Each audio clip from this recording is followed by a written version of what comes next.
What's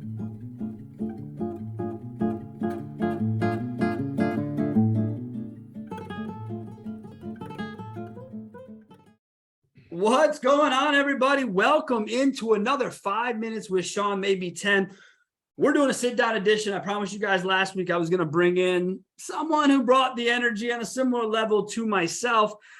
This is someone I've been following for a long time. First time actually catching up with him here. It's been a lot of fun. Duran Cage, how are you today, man? What's going on, Sean? I'm doing well, and yourself? Wonderful. Thank you so much. So, Duran, I know you are in the training space, a little bit here, a little bit there with what you're doing, but now you're starting to get into the social media side, which is fun. I'm excited to hear your topic, man. I know you kind of wide range the business from CRM to social media. So as is customary this year, Duran, what are we going to talk about today?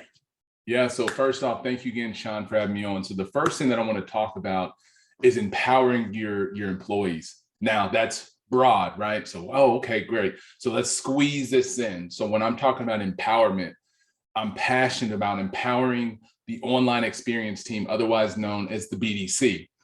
And so the empowerment comes in from, I want us to take a step back and talk about this word digital retailing.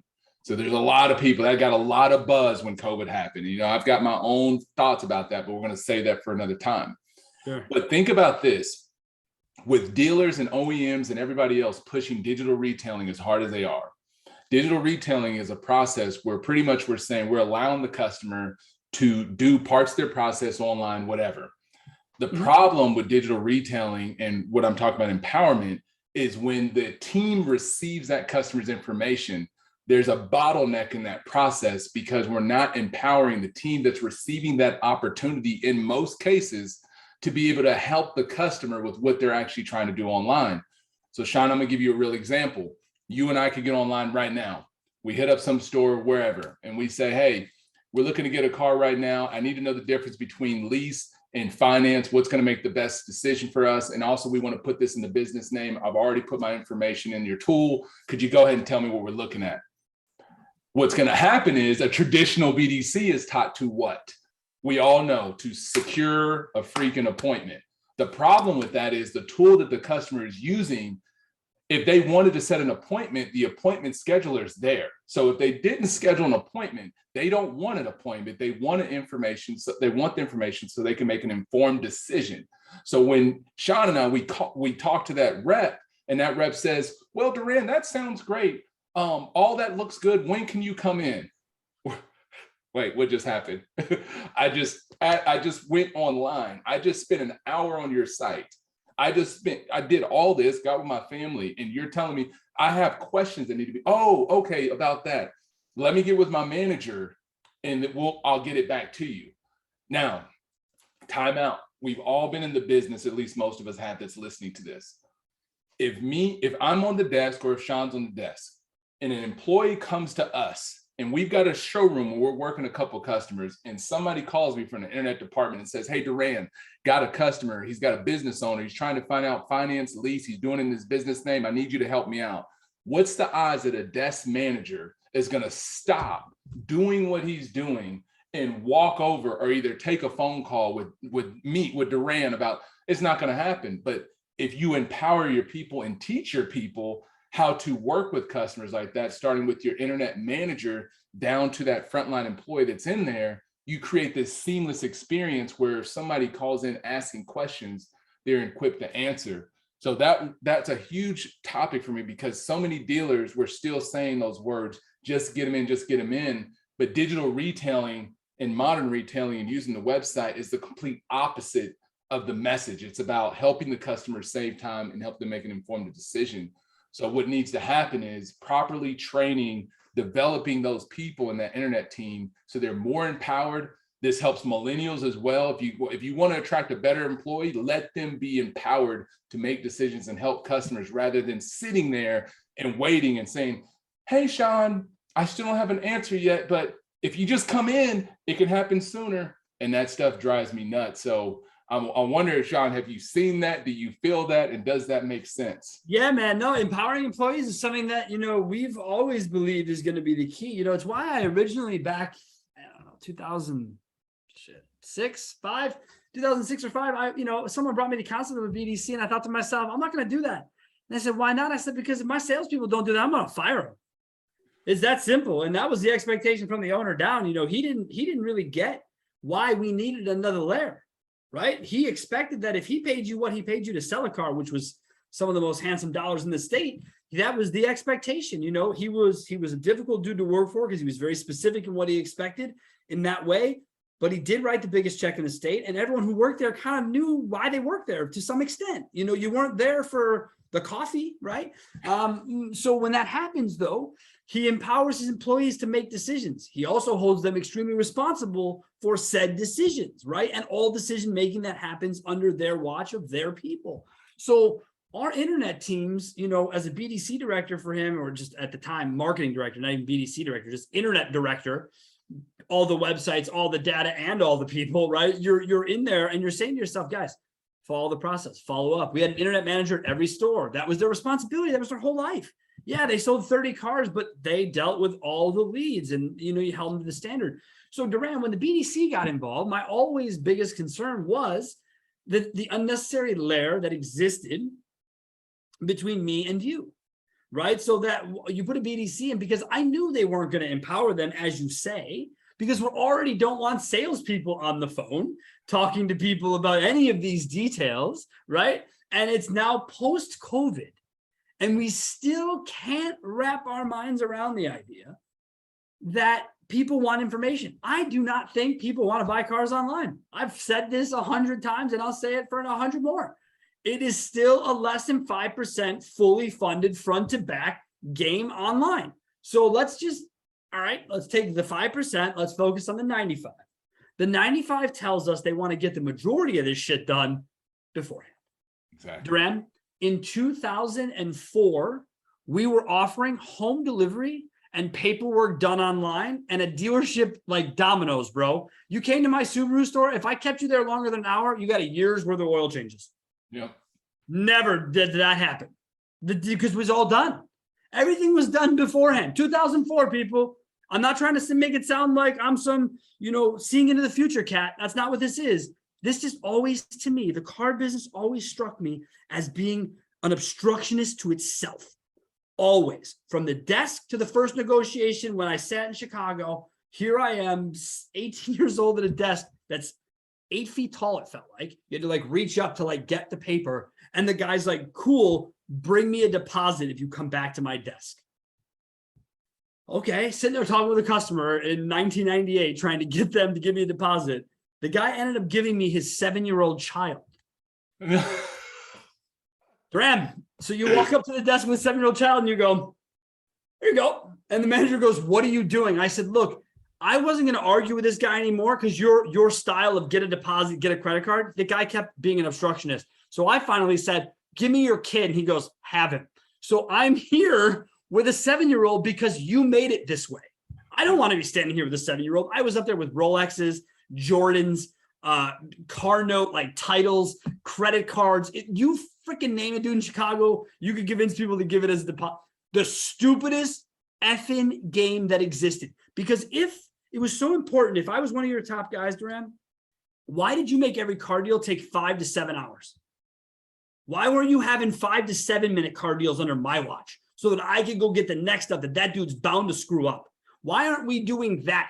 How come you're not looking to make my time more wisely spent? And it drove, dude, 1998 drove me nuts, and I could never get past it. But I'm not college educated, man. I went to high school. I walked through, my joke is I walked into college and I walked out the other end, jumped in my Tahoe demo, and I went back to selling cars. And I never came back. And that for me I was younger, motivated by money, Duran. So you get in the business, you understand that. But empowering employees, bro, this has been a problem since probably forever. And you see it though at a different level, right? You talked about this pre-show where it was like, look, I'm invested, bro. People come work with me, they get a piece of Duran. And when they leave, because I had a same situation and it blew up a deal for me. I was working with a 6-store group in Chicago, and I was working with an employee back when we were in store, and I was really hardcore. I was like, yeah. I love this guy. The next day he gets fired. The next week I come in, the manager goes, yeah, I fired him. He's a piece of shit. I go, bro, I thought you told me to work with him. I thought you and I were working on this. He's like, you like him? I'm like, yeah. He's like, you're fired too. Get out. Wow. Okay, no problem. You don't want to work with people like that anyway. So it really doesn't, whatever. Thanks for saving me the grief a year later when I find out the heartache that you are and the heartburn. But at the end of the day, Duran, he was not empowering even me as a trainer to empower his employee. So Duran, you work with stores way more in the weeds than I do on training. It's, again, hilarious. You start with people in process. I don't care. I look at data first, and then I tell you based on data where I guarantee you your people in process problem exists. But for you with people, are you still hearing a lot of this get me in stuff? Is the BDC training not evolving in that discussion in the places that you are? I guess still now when there's no inventory, there are no incentives, there's nothing to do to come in.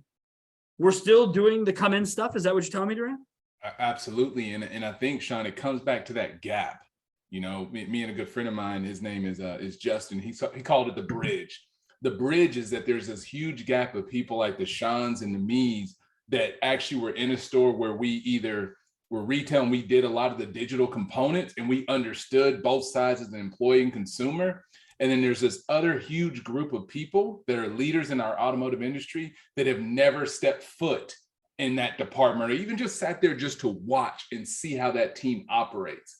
And if they do that, if they would just sit in a rotation for a day or two, that just get them in, they would probably never say again, because they would run off so many customers by doing that. Because again, if the end result is obviously to try to make a transaction happen, but you can't start there because of what customers are doing now. They're smarter than they've ever been. Ever. It's those same old word tracks that we've been using for decades. They've heard them all.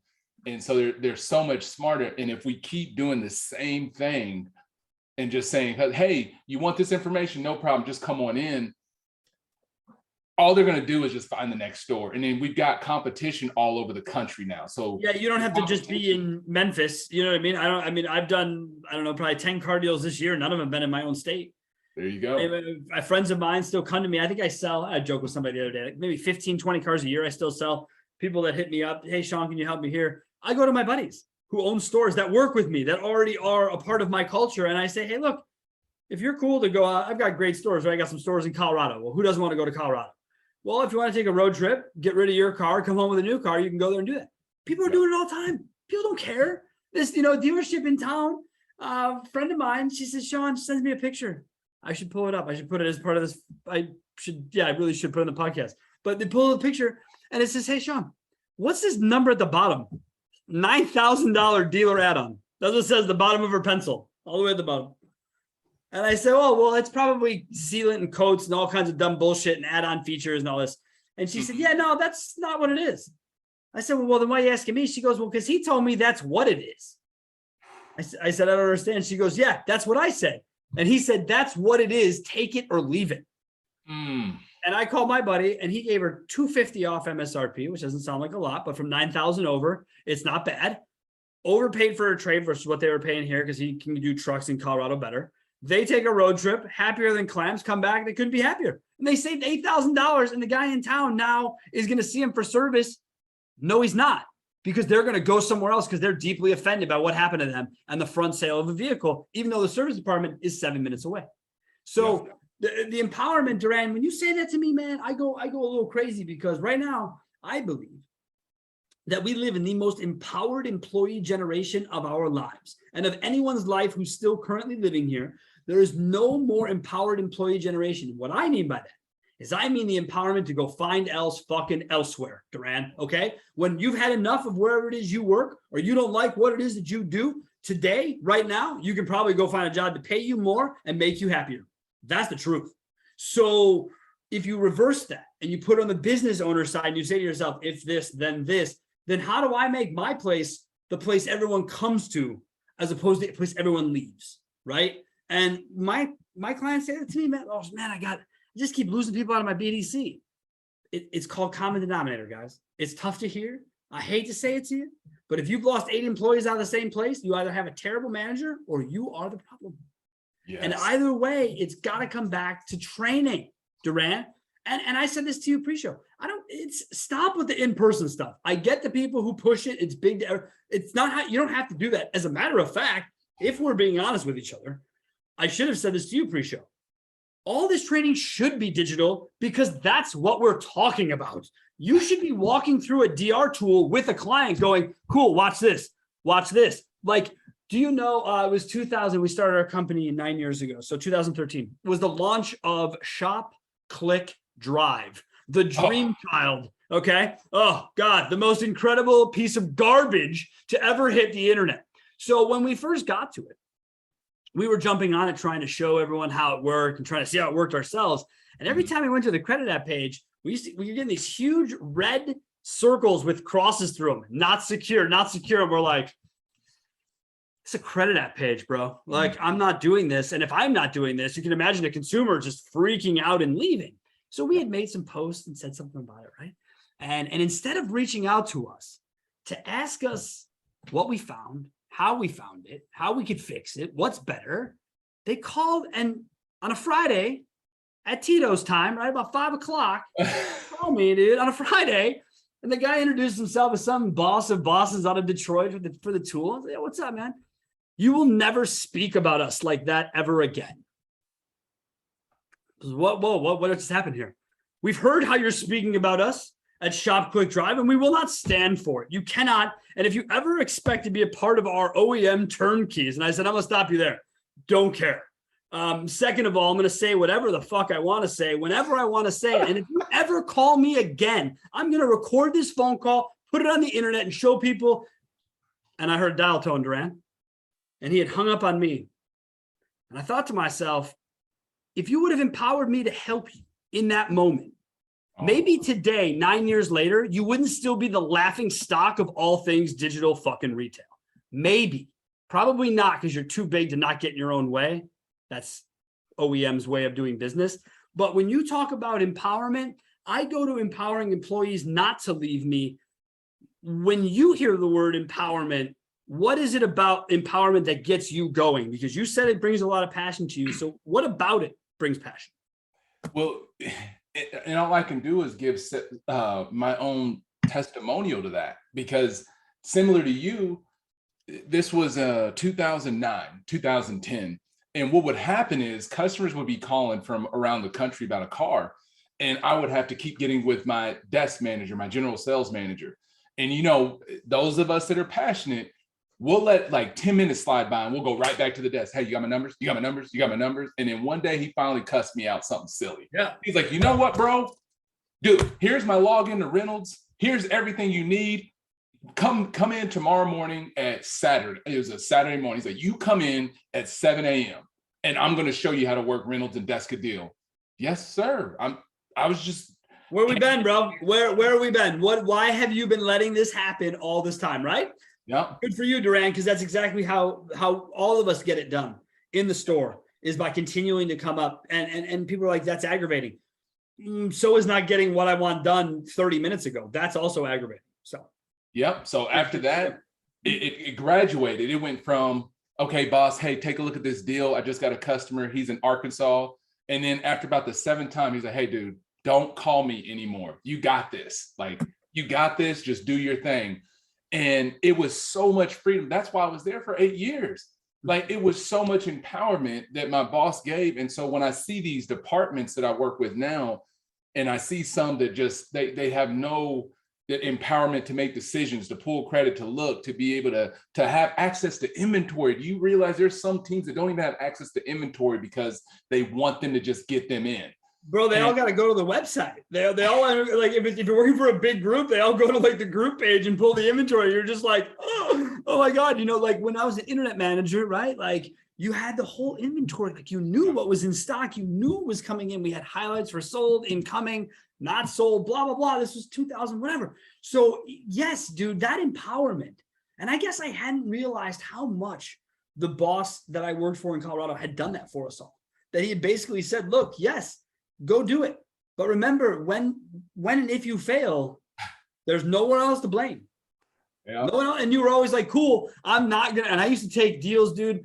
I wouldn't take some deals to begin with, because like the first probably 6 weeks, I was like, nope, pass on that deal.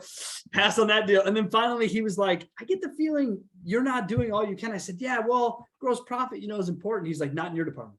He's like, you are my unit machine. Go get me units and don't fall below this. And don't forget, because of all the stupid trunk money, right?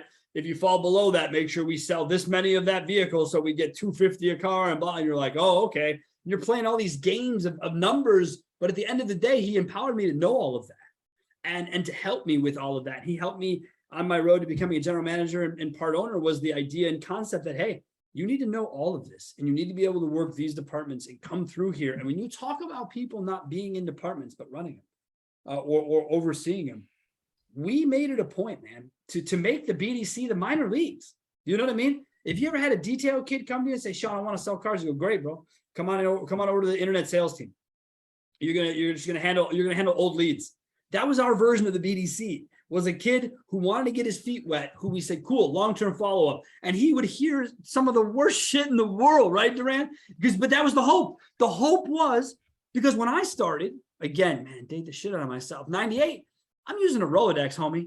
Yeah. And that Rolodex is called the phone book, bro. Okay. You ever call Mr. Chan at 7:00? Not fun, but that was it. That was the list. That's what I had to do. Now these guys at least had someone who had submitted their information. Yeah. Maybe it was 60 days ago, they totally forgot and they reamed him out and yelled at him and called him all these horrible names. But then he came up, he's like, you know what? I still got him to come in Thursday. How'd you do that? Well, I told him that I wasn't the guy that happened with. And I'm really sorry, but let me be the new guy to help you out, right? Or whatever. So we empowered him to say pretty much whatever he possibly could to re-engage someone who was 90 days old, who we hadn't sold a car to. I mean, yeah, dude, short of, giving it to him for free. Let's see what you can do to bring him in. So that empowerment, it's a great call, Duran. I guess I thought, shame on me.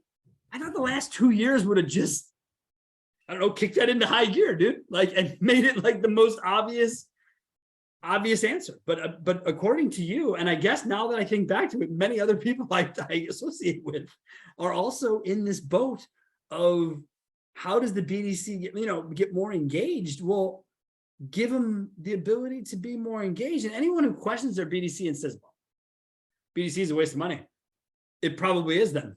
Because that means you put nothing into it. That means you put no effort into it. And so then I would agree with you. So instead of $20,000 giving it to them, go outside and throw it in the air, because that's all you've done here by paying no attention to what's transpired. So Duran, what is it about working with employees though, and getting them, where do you see it click with employees as it relates to that empowerment when you're trying to work with them and then they get that empowerment? Like what's the moment you see where you're like, yeah, that's where they got it, whether it was a pricing matrix, whether it was like what got added in where someone just really, it made it even that much easier for them. Maybe give people a way to do an easy step in. Or maybe they can't commit to giving them the desking tool, right?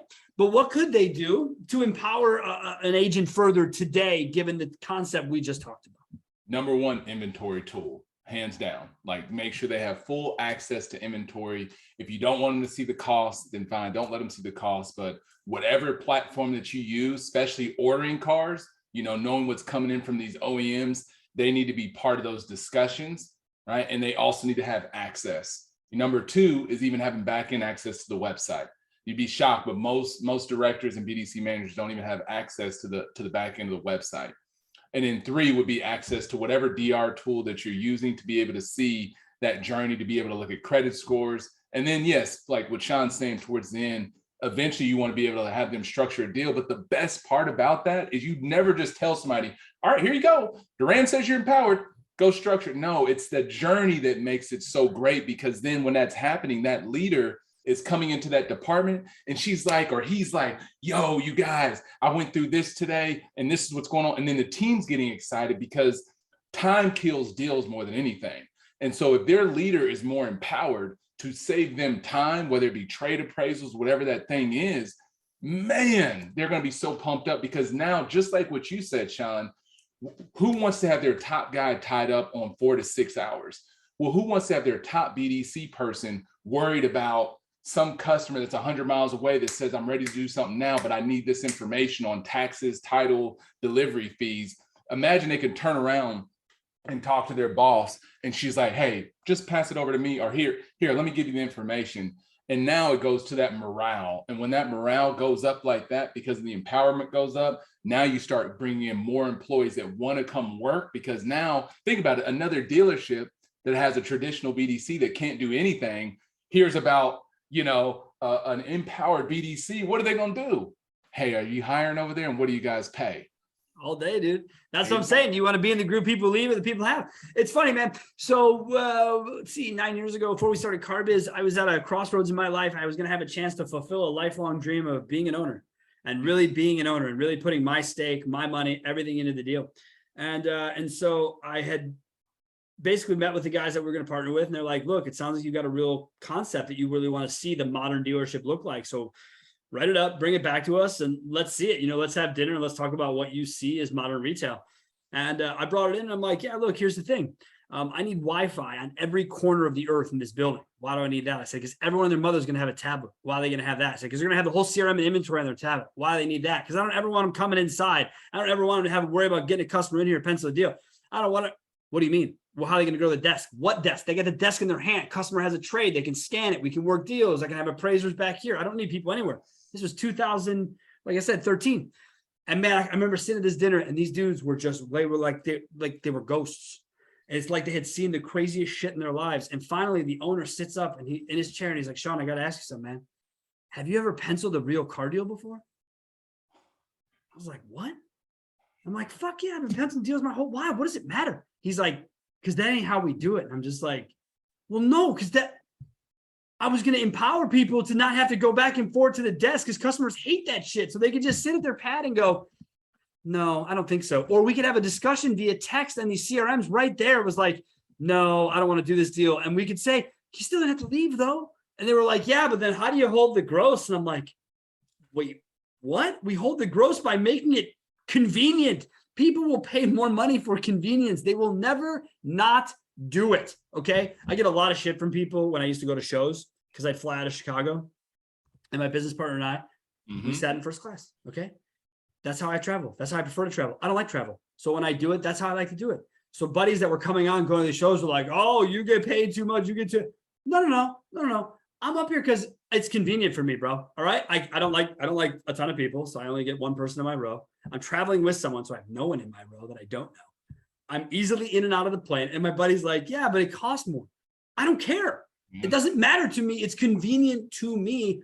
Plus, I don't mind, on a 4-hour flight, trust me, I'll make up for the drinks difference. You trust me. All right. So it's, for me, that's how I roll. I got a landscaper because it's not, my time is differently spent than that. I empower myself to work, to make money. That doesn't mean that I have to do everything myself or fly coach and, rent the shittiest car. It's not how I do things. I like to do what makes me happy. So, empowering people seems the easiest way forward because when I tried to do it 9 years ago, people thought I was absolutely insane, Duran.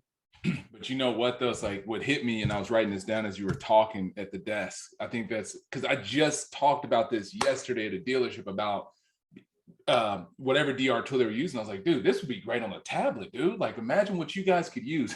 So 9 years later, here I am saying that to them. But I wrote this down. Tools, Duran, are supposed to have all this shit in there, right? Isn't that what the whole thing is with these DR tools? Is you can take a customer from front to back. Well, if that were the case, then your employees should be able to walk someone through it on the same effing thing. As a matter of fact, we've seen a lot of stores go to this, like our group that's working on employee empowerment. They're one of the best groups, I think, in the country with this. That's how they roll now. They roll everyone through DR. Like we've got to take out all their IP addresses because it jacks all the data because they live in there. They live in there. And I'm like, what are you guys doing here all day with 9 minutes? They're like, bro, we're walking through the process. I'm just like, oh God. We used to have to send files of photos. People would take a zoom in of their camera on their phone, right? To take a picture of the wheel and it'd come across like this. It'd take 19 minutes to load. All right. Back in the day, but we were asking for it so that we could get an idea. That's all people want, man. They don't really want to transact with you online. They just don't want to sit in your showroom for 5 hours. That's it. It's not even that unreasonable. But when you ask people, Duran, their heads spin. Last public speaking engagement I did was 2019 in Toronto, Canada, with my buddy Jason Harris. Oh, at his yeah. event. And I asked the room of all these dealers, DR was the big buzzword. So, okay, DR, hold on a second. Before we get to letting a customer pencil his own deal and never talk to you again, let me first ask you, how many of you are willing to negotiate on the phone? Not one person, dude. 50 plus people raised their hand. I said, then why the fuck are we talking? Sorry, Canadians, but why the fuck are we talking about penciling a deal online when you can't even get the stomach to let them know on the phone? I'm shocked. I'm blown away in shock. And I think you got this whole thing backwards. All of you, is that it's like Brian Kramer says, he and I talk about it all the time. Meet them where they want to be met and transact with them however they want to transact. And if that's by Bitcoin, then it's by Bitcoin. Exactly. And if it's by, pigeon carrier, then so be it. And now there are companies like Notarize that you can have. When I did my mortgage through Notarize, bro, I wondered why they weren't in the car business, because it was all done in 17 minutes, right from this exact background. That's how I did my mortgage. The time I did it before that was 3 hours in a stuffy building waiting for lawyers and people to go back and forth doing shit. This was like 17, 18 minutes. So if you can close a mortgage online, you can probably close a car deal if you tried.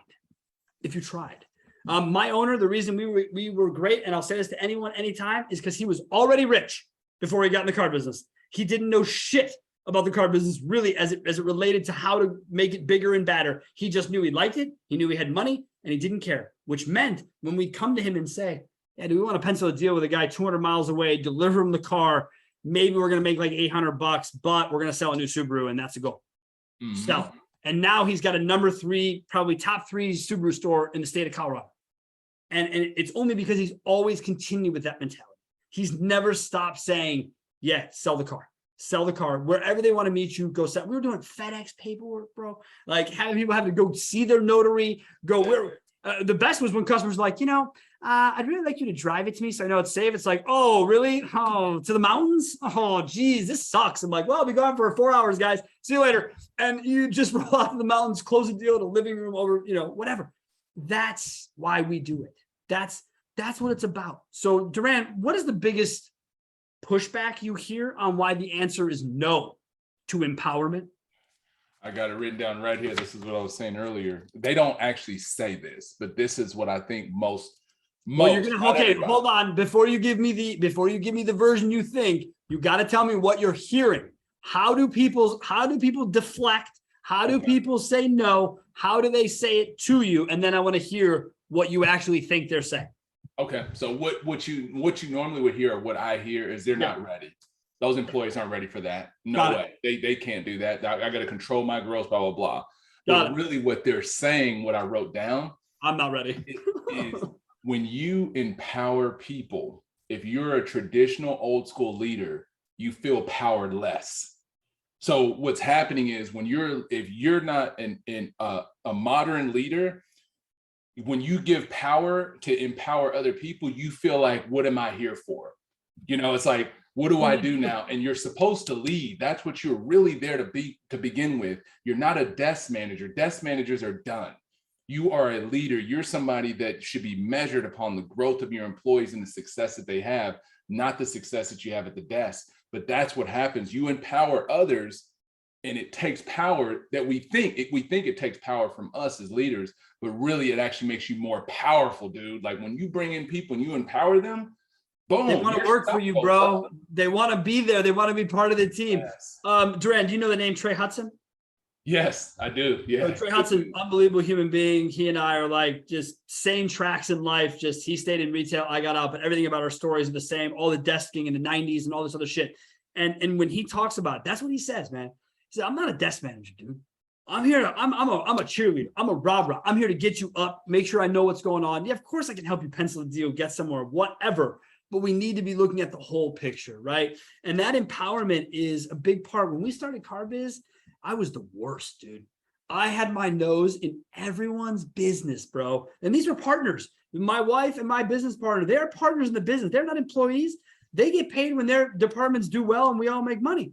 So what did it matter? Well, me, I was like, hey, what's this? Hey, what's this? I would spend emails like 6 a.m. to both of them. Like, hey, I found this last night in the account. What is that? And you, what is this? And it was so annoying to me to do that, because that's why I never wanted employees, because I never wanted to have to be that guy.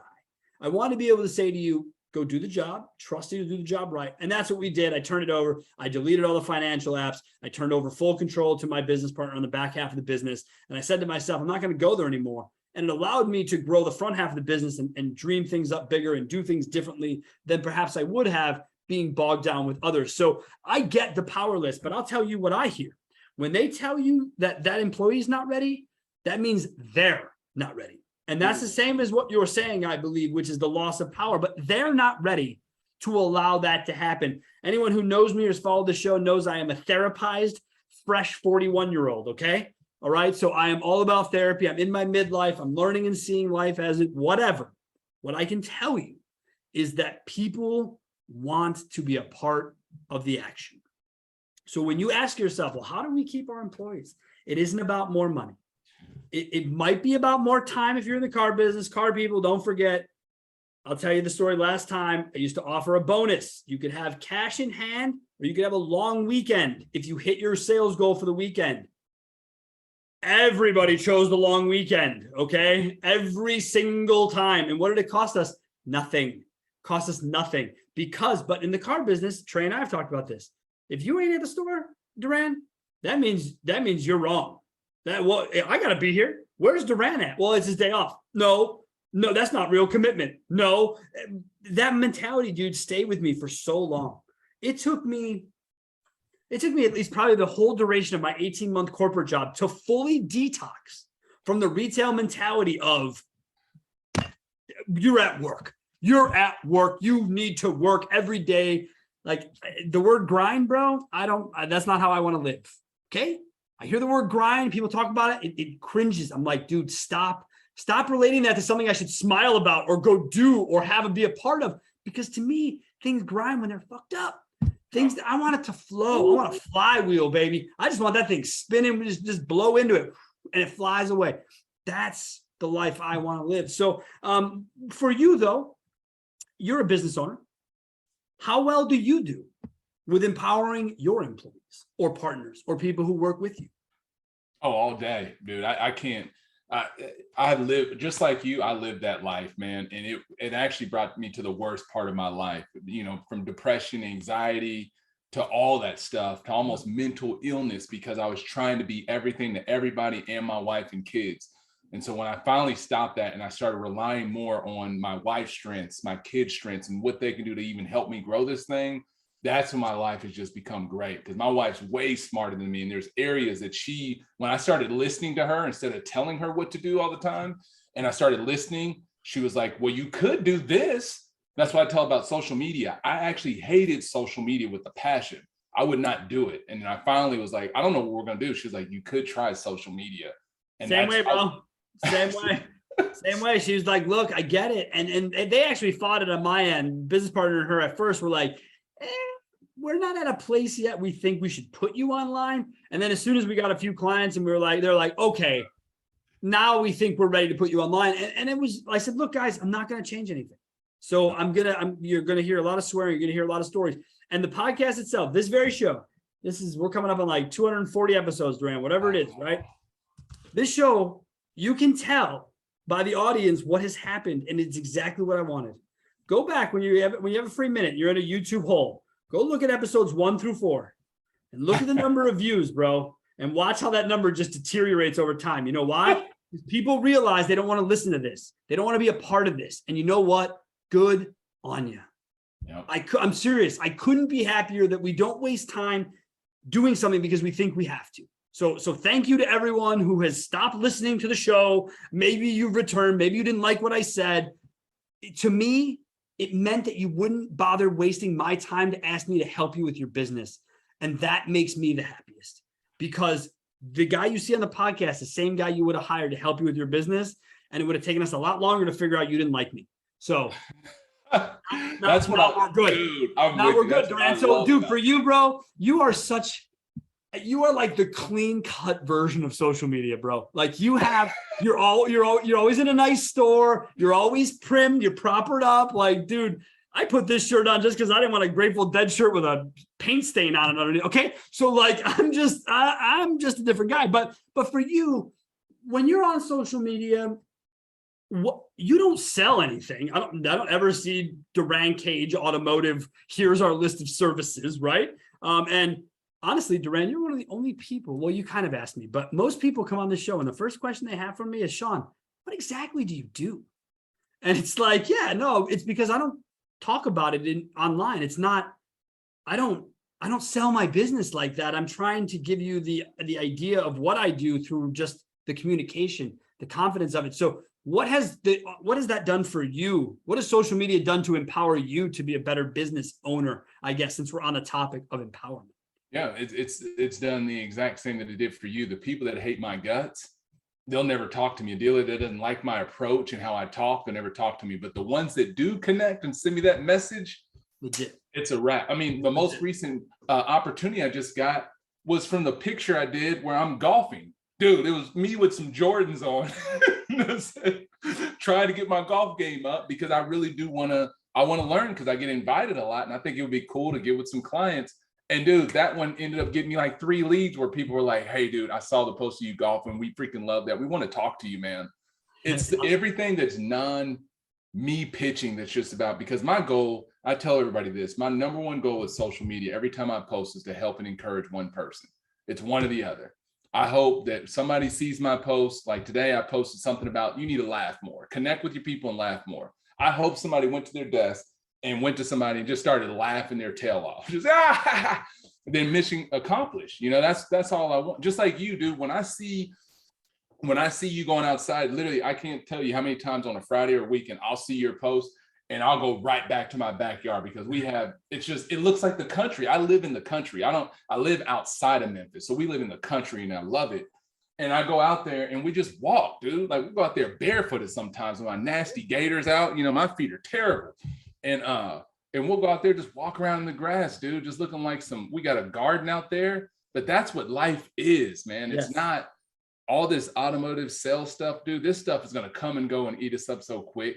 You know, on my mirror downstairs, it says that Duran Cage will retire August the 24th, 2024 from Cage Automotive. At that point, I'm hoping that the business runs on its own. My kid picks it up, something, but I'm done, dude. I'm out. Like by that time, we're working on how can we make it to where we spend the majority of our life just, we living, man. We homeschool. You know, I need the time, baby. So you inspired me. You got to do what you got to do to make it work for you. And I think that's the unique part of being in business, man. This entrepreneurial spirit that we seem to have amongst guys in this circle, gals in this circle, you know, it's part of it all, man. And that idea of life, that's what got me here. You know, I was just joking with my wife the other day that if our now client, my ex-owner, if 12 years ago, he would have just let me create this business, the exact business I have today that I asked him to do for just his stores 12 years ago, and I just do it remotely as I'm doing it now. If he had said yes, I'd still be looking in Colorado with the 180-degree view of the mountains every single morning of my life. But I don't, because he didn't. And I was done with the 80 hours. It was my wife or it was retail. Easy choice, bro. Real easy choice. Wife it is. And so we move forward and we figured out, we had to find our way. I took a really shitty corporate job. I'm glad it was there. But you know, I went and interviewed for it and they told me I flew all the way to Detroit for a job in Colorado. When I got there, they said, well, we want you to go back to your roots in Chicago. I'm like, I'm out of here. You lied to me. You put me on the bubble. You put me on a flight. How dare you do this to me? I'm leaving. Well, here's the offer, blah, blah, blah. I took it to my wife. I said, babe, they want us to move back home. I know, what a laughing joke, right? Well, what's the offer? Well, I've been in the car business a long time. That wasn't a no. So there's some opportunity here, isn't there? And she's like, yeah. I'm like, really? I can't believe you're saying this. And she said, well, that's an offer. Why don't you come back to him with this? And I said, Steph, that is insane. She's like, yeah. She's like, if they say yeah, then we'll do it. Her dad had been sick and she's like, we have nephews now. Like we could go back and we could live in Wisconsin instead of Illinois where we grew up and we could have our distance and have our own life. Okay. I'll say I walked in, I put the offer down. They were like, yeah, shit. You know what I mean? Like I wanted no, I did not want to leave what I was doing. I would have figured out something else. I would have made it work, but we didn't. And we left. And that job sucked because corporate America is not for Sean. There's no part of corporate America that fits the way I want to do business. I don't want to have to go. This is what we're talking about, bro. I'm an empowered employee. I'm an empowered human. Working in corporations is about the biggest set of handcuffs you could ever put on another human being, and I cannot deal. Okay? Cannot. When I was younger, I worked for the Men's Warehouse. I had a great relationship with the guy you saw on TV. Okay, bro? Me and him were thick as thieves, private jets, the whole night. Awesome life. Yeah. Hated everyone between him and I, and there's nothing he could do about it. And he knew that, and he said it to me the day I quit. He said, I get it. There's 9 layers between you and I, kid. And I was like, yeah, I get it. Totally. Thank you. And he's been a reference ever since, and just someone that I trust and whatever. But my point is that you can't, if you really want your people to give a shit about your business as much as you do, you're going to have to give them the same amount of latitude that you give yourself to run it. Otherwise, there's no way they could ever be as invested in your business as you want them to be. There's no way. No way. Duran, man, you got me going today, bro. That was, woo! That was a lot, dude. Damn. You'll love the way you look. Men's Warehouse. That's dope. Yeah, dude. I guarantee it, bro. Oh, Duran, showman, dude. Showman. That place understood customer service, right? So back in the 90s, you went to Suits You, people. All right? Sounds like a joke. It's not. Dude had a whole campus out in San Jose, California. You spent a week at Suits You. That's how you got your training. That's how you learned your culture. Okay? This dude tells a story of driving around an 87 Volvo worth like $600 million. He's driving around an 87 Volvo with a cracked taillight. All right? Watch him leave that day. Guess what he gets in? 87 Volvo, cracked taillight, leaves his corporate office. Now, does he go back to a palatial estate overlooking the ocean with a 14-car garage? Probably. And I don't really care because he told me he was a down-to-earth dude. He showed it to me, and he never showed me anything else after that. But the process was the exact same for everybody. Everybody. You don't ever shake hands over a desk. You walk out from behind the desk. You shake hands, then you exchange goods. You don't ever point somewhere, you walk someone somewhere, right? So yeah, dude, no, shirts and ties, dude. I tell a story a million times. Shirts and ties stacked up underneath suits. Wives would come over, they'd be like, oh my God, ugly tie. I'd be like, great, not for sale. Chuck it across the room, bro. Pull out another one. What do you think about this? Oh, you don't like this either? Great. Not for sale either. And customers behind me, what's going on? Then they would just wait to talk to me. Salespeople hated my guts. They're like, Sean, those people are waiting to talk to you. Oh, they know me? No, they just watched you. And they've been walking around the store and now they want to talk to you. Okay, great. So you want to have fun to do what you're doing. And in order to do that, you've got to feel empowered to have the right play. And that company empowered employees from day one to always make the customer the focus, no matter what. That was the only corporation I could ever worked in. And as soon as it became obviously corporate to me, I had to leave. And I got on the car business, and yeah, that's how the story ends, Duran. Here we are, 24 years later. Beautiful, man. You aged well. I can say that because you got me when you say you were 41. So you've done a good job. That's where going outside, taking care of yourself, empowering yourself. You can see it because most guys in the car business, we know at 41 years, we look like we're 60. Well, yeah, dude, no, there's a lot to that. There's a lot to that. And that was an important part for me. Again, much like you, my wife, way smarter than me, cares way more about, the longevity of one's skin, all of those things. Right.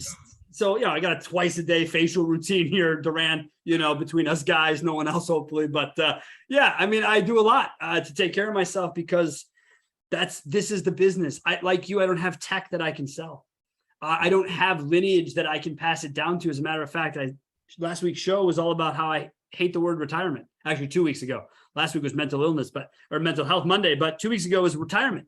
I hate the idea of retirement. I love working. I love having fun because I've gotten work to a place where it doesn't feel like work. I don't, like right now, this is my end of my month. This is all the work that I'll do till July the 2nd.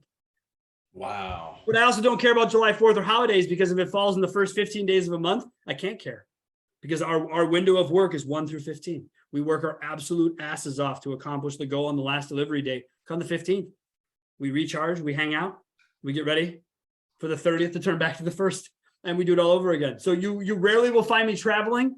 I don't go to shows anymore anyways, but I rarely travel during those time windows because even though the work is digital and I just use a tablet and a laptop, I'm connected to my office when I do my work. I'm connected to my space when I do my work. So that's important. But Duran, well, let's wrap this up though. I've taken it too far. Wrap it up. Last part. What is the one thing today that you believe is the easiest, lowest hanging fruit? I know you talked about inventory, but beyond that stuff, just in a conversation, how can we empower people to even begin to think about empowering employees? Like, where does empowerment begin for you? I guess is a bigger question. So what I would, the tangible that I would want any leader to take from this is to go straight to your people and start asking them questions. Do it in a one-on-one setting. Because if you do it in a group setting, we know how that can get. It can be a bunch of people are lying, or it can turn into a bash session. But what I would do is connect with people at the store and just start asking questions. Like, listen, hey, I just heard this great podcast where you talked about empowering people. Do you feel that I empower you? That would be the first question you should ask. Do you feel that I'm empowering you? And if not, where do you feel that you need more empowerment? And 3, how can I help you get there? And if they'll just do that one thing after watching this show, it's a wrap from there, because the people will tell you the answer. Man, see, you ask the guy to close, he comes in and he closes. Duran, man, thank you so much, Duran. Where can people find out more about you and your business, man? Yeah, so they can just, I'm on social media, just Duran Cage with 2 R's, like Duran, but Durran. They can Google Cage Automotive, whichever, but, I'm always there. I'm easily accessible, shoot me a message or whatever. And I love connecting with people, because I love people in general. So we've all got to collab and grow together. So thank you. I love it, man. I love it. You've done a great job. And I follow Duran on LinkedIn. That's where I am. That's where I check out his content. But it sounds like he's everywhere. So wherever you are, he's probably there. Duran, thank you so much. Everybody, we really appreciate you taking the time. Next week on the show, I'll be honest with you, I don't know yet, but we'll find out soon enough. Thank you guys so much. Have yourselves a wonderful week. Appreciate you, Sean.